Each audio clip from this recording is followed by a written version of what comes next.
The sun hung low over the Adriatic, brushing the coastal town of Rovinj in golden light. The streets were alive with chatter, clinking glasses, and the smell of grilled seafood drifting from family-run taverns. Tourists lingered in clusters, but for the locals, the evening was a familiar rhythm. Amelia, a 28-year-old travel journalist from London, leaned against the stone balustrade overlooking the sea. Her notebook rested on her lap, half filled with words that didn't quite capture the magic of this place. She had come here chasing a story about the vanishing fishing traditions of the Dalmatian coast. But secretly, she hoped to find something more intangible, a sense of belonging she had lost in the city's endless rush. Her hair, chestnut brown and caught in the breeze, framed a face that bore the quiet fatigue of someone who had been searching for too long.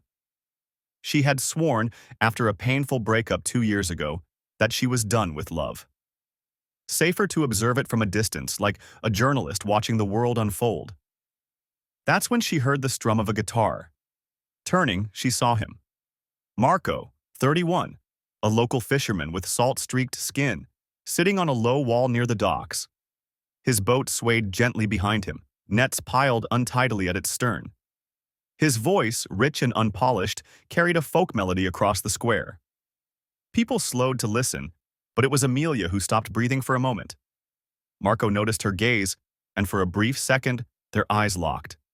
She saw warmth there, but also something guarded, as if he had lived too many storms at sea and in life. "Beautiful evening, isn't it?" he said when the song ended, his English tinged with a soft Croatian lilt. Amelia hesitated, her instinct to keep her distance warring with the pull of his presence. "It is. The kind of evening that makes you forget the rest of the world exists." Marco smiled faintly, slipping his guitar into its case. "That's the point. The sea teaches you that nothing lasts. Storms, calm, even sunsets. Best to live in the moment." Amelia scribbled his words into her notebook before she realized she was doing it. Something about him unsettled her usual detachment. She should have walked away. Instead, she asked, "Do you always play here?" "Only when I'm avoiding work," he said, nodding toward the boat. "And you?" "You don't look like a tourist." She told him about her assignment, and his brows rose with interest. "Then you'll need a fisherman's point of view. Come tomorrow morning. I'll show you what the sea is really like." Her pulse quickened.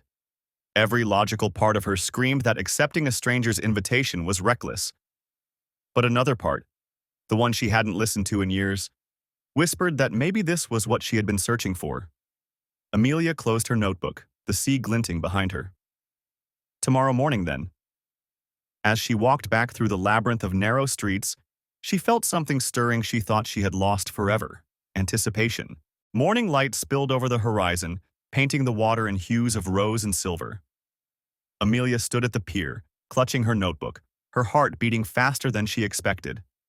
She wasn't used to waiting for someone, especially not a man. Marco's boat, the Lucia, bobbed lazily against the dock. He emerged from the cabin with an easy smile, sleeves rolled to his elbows, revealing arms weathered by years of hauling nets. "You're on time," he said. "You sound surprised," she replied, stepping onto the boat with careful balance. He handed her a coil of rope. "Hold this. If you're going to write about fishermen, you'll need more than words. You'll need calluses." The boat glided out into open water, the town shrinking into a mosaic of red-tiled roofs behind them. The sea breathed beneath them, steady and infinite. Amelia inhaled deeply, feeling her restlessness ease for the first time in months. "Why fishing?" she asked. "You could do anything." Marco shrugged. "It's what my father did. And his father before him. The sea. It gives and it takes. You don't argue with it. You learn." There was something in his tone, reverent, almost fearful. She wanted to ask more, but his gaze drifted toward the horizon where storm clouds lingered faintly. They worked together, clumsy at first. She tangled the nets, nearly toppled over when the boat rocked, and Marco laughed, an unguarded, rich laugh that made her chest tighten. "You're braver than most tourists," he teased, steadying her. When the nets came up, they glittered with silver flashes of sardines. Amelia felt a thrill, as though she had been let in on a secret ritual. Marco's eyes softened as he watched her delight. "See?" he said quietly. "The sea decides who it trusts. Today, it trusts you." But as the sun climbed higher, Amelia noticed a shift. Marco grew quieter, distracted. His gaze often returned to the distant coastline, where an old stone house perched on the cliffs. "Who lives there?" she asked, following his eyes. His jaw tightened. "No one. Not anymore." He hauled another net, the conversation closing like a slammed door. She let it go, for now. But in her notebook, beneath the words "the sea decides who it trusts," she wrote another line. "And Marco doesn't trust easily." As they returned to port, she realized something unexpected. She wasn't just gathering material for a story.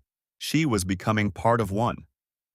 That evening, Amelia found herself wandering the cobbled streets again, notebook tucked under her arm. But her thoughts weren't on fishermen or traditions. They were fixed on Marco, and the way his voice had turned brittle when she asked about the house on the cliffs. Curiosity gnawed at her. She asked a shopkeeper while buying fruit, casually pointing toward the headland. The woman's eyes flickered with recognition. That house? Belonged to the Marino family, Marco's family. But after the accident, it's been empty. Accident. The word lodged in Amelia's chest like a stone. She wanted to press further, but the shopkeeper shook her head, as if the subject was closed. Later, by the waterfront, she found Marco repairing his nets. He looked up, offering a small smile. "Back again? You'll make the town gossip." "Let them talk," Amelia replied lightly. "I'm here for the story." "Is that what this is? Research?"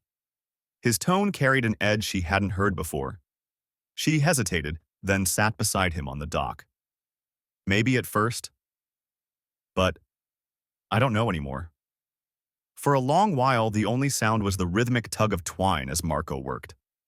Finally, he said, "That house you asked about, it's where I grew up." Her breath caught, but she stayed quiet. "My younger brother Luca, he drowned. Storm hit fast, the boat overturned.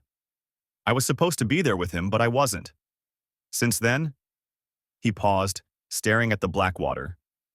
"The sea gives, the sea takes." It took more than I was ready to lose. Amelia reached out instinctively, her hand brushing his. He didn't pull away, though his fingers stayed tense.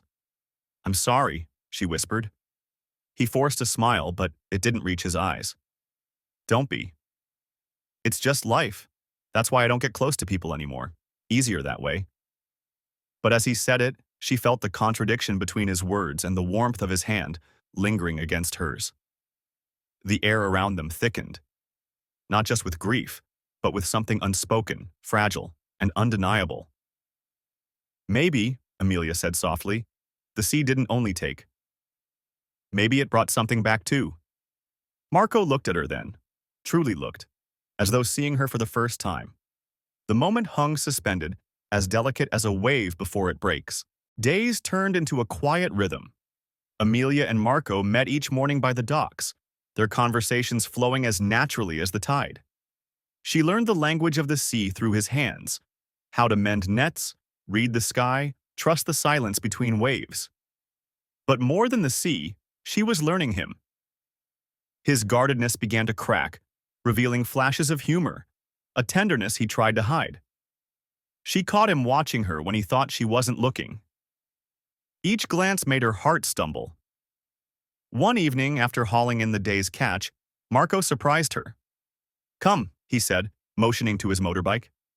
They rode along the coastal road, the wind tangling her hair, the scent of pine and salt thick in the air. He stopped near a hidden cove, where the cliffs curved protectively around a crescent of sand. "This was Luca's favorite place," Marco said softly. "I haven't been here in years." They sat side by side on the rocks, the waves lapping below. The sky blazed with sunset, and for the first time, Amelia saw Marco not as a fisherman, not as a man haunted by loss, but simply as someone who wanted to share beauty with her.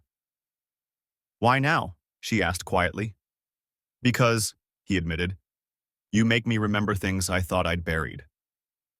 Her pulse raced. She could feel the distance between them narrowing, like the tide pulling shoreward. And then he kissed her. It wasn't hurried or desperate. It was slow, reverent, as though he was relearning something he had forgotten, the language of closeness. She leaned into it, her notebook slipping unnoticed into the sand. For a moment, the world shrank to just the two of them, suspended between grief and hope. But when they pulled apart, reality rushed back. Marco's expression darkened, shadowed by guilt. This can't work, Amelia. You'll leave. I'll stay. The sea doesn't allow attachments. The words stung, but she saw fear beneath them, not rejection. I'm not asking for forever, she whispered. Just now. Isn't that enough? Marco looked at her, torn between longing and the chains of his past. The waves crashed louder, as if echoing the turmoil inside him. The next days carried a fragile tension, like walking along a cliff edge. Amelia and Marco kept working side by side, laughter surfacing between them, stolen glances sparking like fire on water. Yet beneath it all, unspoken words weighed heavy. One afternoon, while Amelia sat by the cafe terrace, her notebook open, her phone buzzed with a message from her editor. Deadline extended. Expecting your draft soon. Don't forget why you went there. She stared at the words, her throat tightening. She had come to the village for a story, for inspiration, not to lose herself in someone else's grief. Yet Marco had become her story, more real than any she had ever written. When she found him that evening by the boats, she tried to tell him, Marco, I can't keep pretending. My time here. It's not endless, his jaw clenched. So it's true. You'll write about us, about me. It's not like that, she pleaded. I came here searching for words, but what I found was, don't. His voice was sharp, cutting through the salt air. Don't make promises you can't keep. The air grew heavy, thunder rumbling far offshore. Storm clouds gathered, swallowing the horizon. The fishermen rushed to secure their boats, but Marco lingered, staring at the restless sea. Amelia reached for him. You don't have to face it alone. Luca's gone, but you're still here. You deserve... He pulled back, pain twisting his features. I deserve nothing. I failed him. I failed myself.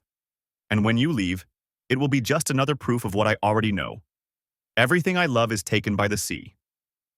Her chest ached at his words. The storm broke above them, rain pelting the pier, waves crashing harder. In the chaos, she stood her ground. You're wrong, she shouted over the roar. Love isn't something the sea can steal. Unless you let it. They locked eyes, lightning splitting the sky between them. The storm outside mirrored the one raging within. Then, suddenly, Marco turned, vanishing into the rain, leaving her standing alone with her notebook clutched to her chest, her heart torn between staying and fleeing. The waves thundered, the storm raged, and Amelia knew the choice ahead would change both their lives forever. The storm lasted through the night, battering the village until dawn broke gray and heavy. Amelia barely slept, torn between anger and sorrow, her heart echoing with Marco's words. She wondered if she had been foolish to believe she could reach him.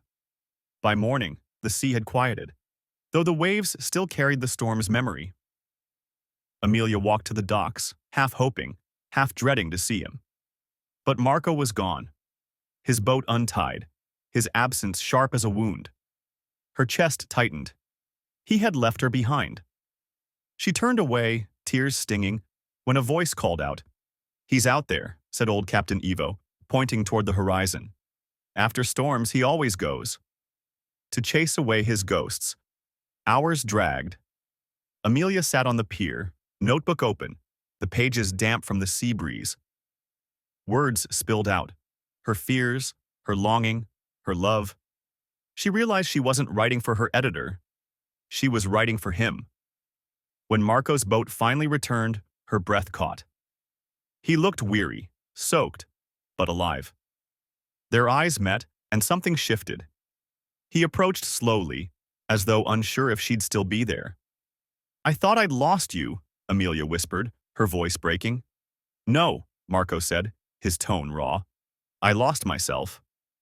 I kept clinging to the past because I was afraid of losing again. But then I realized, if I push you away, I lose you before I even have the chance. Her heart pounded. She closed the space between them. Then don't push. Stay. Let me in. He hesitated only a heartbeat before pulling her into his arms, the scent of salt and rain clinging to him. His kiss this time was fierce, desperate, full of a man choosing life over shadows. The villagers watched from afar, some smiling knowingly. The sea rolled gently behind them, no longer an enemy but a witness. Weeks later, Amelia's story was published, not of a quaint village or a tragic fisherman, but of love found in the most unlikely harbor. And though her editor had expected just another travel piece, it became something more, a tale of healing, of courage, of a love as enduring as the tide. Amelia stayed longer than planned. Marco never asked how long she would remain. He simply lived each day with her, mending nets, sharing laughter, rediscovering joy. And for the first time in years, he looked at the horizon not with dread, but with hope. The sea still whispered Luca's name, but it no longer chained him. Instead, it carried the promise of new beginnings. And as Amelia stood with Marco at the water's edge, her hand in his, she knew. Sometimes the greatest love stories aren't written in books, but lived in hearts that dare to open again.